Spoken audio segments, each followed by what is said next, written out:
Three, two, one, go! Hello, buddies. Happy Monday. You're watching MaddiE with MaddiE. I'm MaddiE Dawson. Welcome to another episode of My View on Books. We're gonna talk about books. It's been 1 week gap, I guess. So I had read a book 2 weeks back. I was saving for this episode. So in this episode, we're gonna talk about The Wife Upstairs by Rachel Hawkins. I have this book. Let me just check the sound is fine. Yes. Okay, so there's no face filter for this because it's just a suspense drama and there's nothing special to have a face filter for. Okay, what is the theme of this book? So it's a fiction and it's a novel.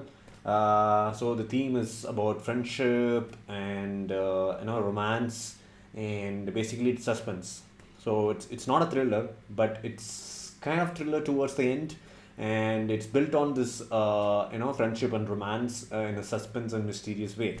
So what is the story? The story is about two ladies and one guy. So mostly narrated through the lady's perspective. So we have someone called Jane, and she's basically a foster kid, and she came out of that foster care, and she's trying to set up a life, right? Doing odd jobs. So somehow she lands up on this particular job, which is like a dog walker. So basically, somehow she got in touch with people who are living in villas. Like it's called Thornfield Estates, where home is very huge, and it's almost similar. All the homes are huge. It's like it's its own community. Like we have apartments and flats nowadays, right?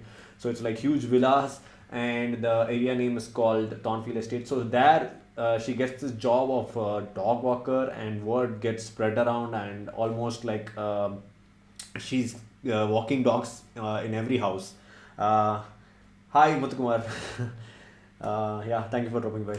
So this first chapter starts with Jane's perspective, like how she got the job of walking dogs, and she's like describing us the kind of people live in this expensive and opulent homes, their lifestyle, and how she looks at them. She kinds of steals stuff from them, like earrings. They are so rich that they don't even care what is happening around in their home. Like even if they lose some valuable materials, they are not aware of that. So she's taking advantage of these stuff, and she's like stealing stuff from them, and basically she says that it doesn't matter to them, and I'm just trying to she's not like stealing very valuable stuff, but something to make her survival on a day-to-day basis. So one fine day when she's walking a dog, she meets a guy. So something happens, and she meets a guy called Eddie. So and then a particular meeting is romantic. They kind of get attracted to each other, and slowly Jane realizes that he's was actually married, and somehow in a boat accident he lost his wife. So his wife name is Bertha, and B and her friend Blanche was on this boat I know basically they were having a ladies night out, and during that night I think they went in a boat, and not I mean they went in a boat and they didn't return. So the body of the friend Blanche gets recovered, but B's body is not found anywhere, so she just disappeared. And all these things she kind of realizes, and gets to know over the progress of the story, and eventually Jane and Eddie falls in love, and he indeed proposes her, and Jane becomes the fiancée of Eddie. So she moves into the villa again. So she becomes part of that community, and from a dog walker to the resident of the community. That transformation is kind of interesting to read, and she's trying to fit into the society. Like they have this club meetings. It's like basically there's no point or value to those meetings, so she attends those meetings, try to fit into the society, and gets try to get recognition from others. So basically she was a dog walker, right? But now she has become the fiance of Eddie, and she kinds of she's part of the community as well. But then there is a twist in the tale. We come to know that the wife, the who disappeared, may not be dead. So she's alive. So that's the major twist. And what happened to her? Where is she? So if she's alive, why she did not return? So she disappeared, right? Why did she not return? And who killed the friend Blanche? So it was not an accident. So someone murdered her friend Blanche, and who killed the friend Blanche? So these are all questions that gets answered towards the end of the chapter, and that's the whole story. Basically, it's about romance and friendship, and there are like three or four main characters, and all the characters have been developed very well. And narration, if you see, it's like different perspectives. So we have Jane's perspective. If there are like 20 chapters, then around 5 to 10 chapters are from Jane's perspective, and Eddie has like 2 or 3 chapters, and B, the wife who disappeared and is alive, so she has some like 5 6 chapters. So the perspective gets changed, and the timeline also we see that it's kind of past and present. So it has that switching timelines and different perspectives. So that is very interesting to the narration, because we are not bored with the linear narration. It's like kind of switching in between the past and the present. So it was interesting to read. And obviously, let's if you see the highlights, there is some innovation done here, like the perspective of the wife who disappeared, B. So we get a perspective from a journey, from a journal. Basically, she writes a diary, and so that diary, gets into the hands of Jane, and she believes whatever is written in that diary, and she acts accordingly. So it's kind of very fresh and unique, and I felt that's a very good highlight. And I felt reading it was kind of I'm coming across it for the first time. And it's obviously three perspectives, and switching between past and present, and having this journal, having the journal, and then slowly giving the perspective of the wife. It was very interesting, and we are given misleading plots at the beginning, and in the end we come to know that okay, that did not happen. We believe that, but that did not happen. So in the towards the end of the book, you have lot of twists. I mean, not too many, but I think optimal number of twists that will make you feel that the story is very good. And drawbacks, as I said, it's a suspense drama. So if you see the first, from the beginning to the penultimate, or the last 3 chapters, except the last 3 chapters, it's a very slow read. So it takes time to develop the character and the events unfolding, and Jane's backstory, B's backstory, Eddie's backstory. So it all takes time to develop. So you feel it's like a very slow moving story, because I did not feel that hook. I felt good to read, but I did not find it engaging enough to read it. Successive sessions, like I want to read the next chapter to know what's happening. So that did not happen with this book. But the last 3 chapters, especially after developing all these characters, and when they are coming together at this particular point, so everybody is trusted. Okay, so each and every character has trusted the other character, but in these last few chapters, kind of betrayal to everyone. So you are very excuse me, you're very hooked to get to know what's going to happen next. So last 3 chapters was it was thrilling. I felt, I didn't want to put the book away and wait for the next day. I just wanted to finish it off, and I think last few chapters I completed in a day. And yes, the story the ending was kind of open, but it was a satisfying end. Okay, it has some questions. You will have some questions when the story ends, but I felt overall it's a very satisfactory read. And as I said, the only drawback I felt was they have taken like the whole book. It's like 290 pages, almost like 250 pages to establish the story, and develop the characters and their backstories, and then final 3 chapters were thrilling. So I felt like maybe they could have lengthened the story, or made the chapters, like half of the chapters at least, thrilling. So that's the big letdown. Apart from that, I felt it's a very good book. And if you are interested in suspense, mystery, and solving, detective puzzle solving kind of stuff, It's a very good book. So maybe you'll try to solve, what could have happened. So obviously, when I was reading, when I heard about the boat accident and this wife disappeared, and both of them basically disappeared, and I felt there is something fishy. That plot will be developed, and it could be something, and then it did happen. So you would obviously come up with your theories, and when you continue reading, you're going to be your questions will be answered, and you'll find it amusing, so that's why I love this book. And yes, as I said, the only drawback is it's kind of very slow moving from the beginning, but at the end, it I think makes up. So it's a very interesting read. One request, bro. Once you complete it, where Pari, can you share your view on the story? Yes, I have to resume, or I'll start again. Definitely, Muthukumar.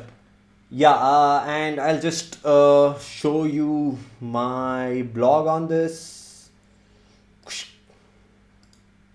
Yes, this is my blog on the book. Publisher is I have the book actually, so I have the what you call paperback, and I read it from this book. I hardly use Kindle or soft copy. So my one word review is unhurried. So they're saying the story takes time to develop, and the characters, establish the characters. As of now, it's 3.75 in Goodreads. Maybe like a lot of people, folks, they were not satisfied with the pace of the narration. That's why it's 3.75 is, and it has definitely has a potential to be a 400 or 500 pages novel, because they could have continued the slow paced narration, and developed more events. Yeah, it was like kind of it ended quickly.